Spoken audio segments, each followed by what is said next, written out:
কয়দিন ধরে জানো তো আমার প্রচুর শরীর খারাপ হচ্ছিল, মানে খুব পেটে ব্যথা করছিল। যার জন্য আমি আজকে চলে যাচ্ছিলাম বগুড়া ডাক্তার দেখানোর জন্য। আর আমি একা না, আমার সাথে আমার মাও যাচ্ছিল। তো দুজনে মিলে বসে পড়লাম টোটোয় বগুড়া যাওয়ার জন্য।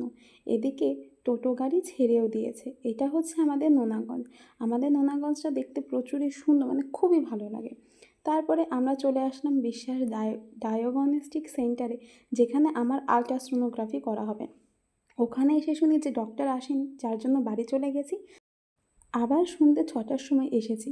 এসে আমার মা গিয়ে শুনছিল যে ডক্টর কখন আসবে, আর আমার মা বারবার যাচ্ছিল, কারণ আমার শরীর ভীষণ খারাপ হয়ে যাচ্ছিল। 6টা, সেই 4টের সময় এসেছি, তারপরে 6টায়, তারপরে ডক্টর বলছে আরও 5 মিনিট পরে আসবে, আর 10 মিনিট, এই তো চলে এসেছে। আর আমার এত শরীর খারাপ লাগছিল, আমি শুধু দরজার দিকে তাকিয়েছিলাম যে ডক্টর কখন আসবে। সারাদিন না খেয়ে থাকার জন্য মাথাও ঘোরাচ্ছিল, এর জন্য আমার মা মাথায় জল দিচ্ছিল। তো ফাইনালি 8টার সময় ডক্টর এসেছে, 8:30টার দিকে আলট্রাসোনোগ্রাফি হয়ে গেছে, এখন আমি বাড়ি যাচ্ছি।